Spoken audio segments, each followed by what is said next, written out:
What's up guys, Nate again, and today I wanted to talk about one of my favorite games of all time, StarTropics on the NES. I was first introduced to StarTropics in 1990. My neighbor got it for Christmas that year, and despite him being a few years younger than me, I used to hang out at his house all the time to play his games because he'd have games I didn't have and vice versa. So usually we would just play at each other's houses. I didn't usually borrow games really, maybe every now and then, but lucky for me, this is one of the games that he had that I played a lot, and it's one of those games that's just stuck with me my entire life. I can't really describe how much of my childhood is tied to this game. There's just such a sense of adventure that really no other game at the time really made me feel. Even the first Zelda game, while I love that game, don't get me wrong, this game just felt way more epic in scope, and I really loved it for that. While it does share a lot of similarities with the first Zelda game, in that you can only move in the cardinal directions, and it's a 2D top-down action adventure game. That's kind of where the similarities end. But as far as the story and everything else goes, I'm not going to get too deeply into it, but as I said before, it's epic in scope, and I don't use that word lightly. I hate that word, to be honest with you. But it's the only thing I can think of, because this game is just, there's so much going on. You do so many different things. You rescue a baby dolphin, you cross-dress to enter a all-women city, you get stuck inside of a whale and light a fire, and it's basically Moby Dick. You go to space on an alien spaceship to rescue your uncle, because that's what happens. So it's crazy and kind of goes all over the place. But as a 8-year-old kid at the time, that's a lot of cool shit happening in one game. So you can see why it'd be easy to fall in love. The controls of this game are probably one of the most polarizing parts of it. A lot of people don't care for how stiff everything feels.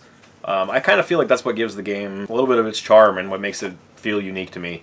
There's not really any other games really like it, discounting Zelda 1. But even that, I wouldn't go as far to say they feel the same. They have similar mechanics for sure, but not 100% similar. Definitely inspired this game though, and that's good for something, I guess. It's hard for me to convey really how much this game reminds me of childhood. It's just one of those experiences that you really can't put into words. Everybody has a similar experience, be it a movie, a book, a place, anything like that. It's just something that takes you back to that time, and for me, that is StarTropics through and through. It's always one of those games that's just stuck with me forever. And a few years back, I sought out a sealed copy just because I wanted like a super pristine copy of my collection. So I found one. You could find these at Toys R Us in bargain bins up until like 1998 for like $5, but I wasn't that lucky. But I picked this up for like 25 bucks, I think, a few years ago, which is not really that bad for a sealed NES game 20 years later. And maybe one day I'll get the get the courage to open this game. Just to relive the entire experience of opening a brand new NES game, and the smell and just the crispness of the manual and the little plastic baggie that everything came in. It was all like a big experience, and if I'm going to relive that experience, I would like it to be with this game. But at the same time, I don't know if I can bring myself to open it. In 1994, they released a sequel to StarTropics called Zoda's Revenge, StarTropics 2. Still a pretty good game. I don't like it quite as much as the first one. They changed the control scheme to enable you to move in diagonals, and I feel like that kind of took away from what made the first game feel unique to me. You still do a lot of weird, crazy shit in this game, though. There's a part near the beginning of the game where you meet Cleopatra, and she won't talk to you until she's eaten her pizza that she ordered. So you have to go through the desert and track down this pizza guy to give Cleopatra a pizza. And when you find the pizza guy, he's riding on a Koopa Troopa from Mario.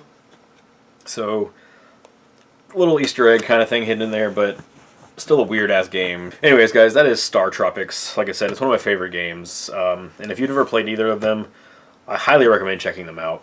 I'm pretty sure you can get both of them on the Wii Virtual Console.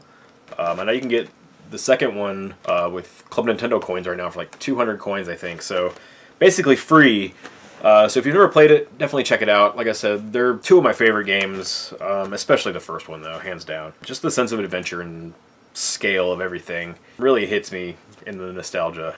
But before I go, last year, my friend Craig from the YouTube channel TV and Lust was after this Game Boy box for one of his childhood games called Skate or Die Tour de Thrash. And the game is relatively common. You can find it cheaply.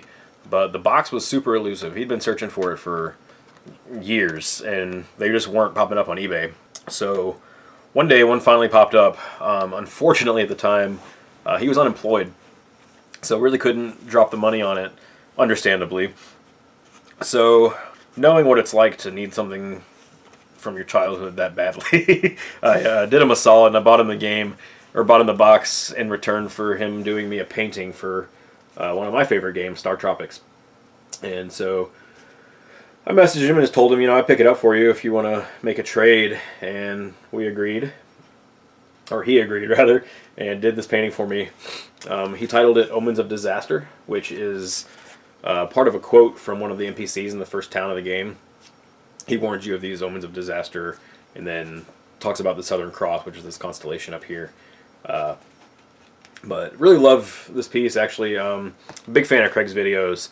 And he's been doing a lot of paintings lately for video games and selling them online in prints. This is probably one of the only original ones that he's let out, as far as I know. Maybe other ones. So maybe one day it'll be worth $7. I don't know. But anyways, thanks a lot, Craig, for that. I really do appreciate it. It's awesome. And if you've never checked out Craig's channel, I'll link it below because, like I said, I'm a big fan of his videos. But that's StarTropics. I love it. I love it so much. I've made this, seriously guys, I've done this video 3 fucking times. And this one might not make the cut either. I don't even know yet. I've been rambling about this game fucking 3 nights in a row. I love it so much that it's just been so impossibly hard to talk about. If you guys have played this, please let me know what your thoughts are on it.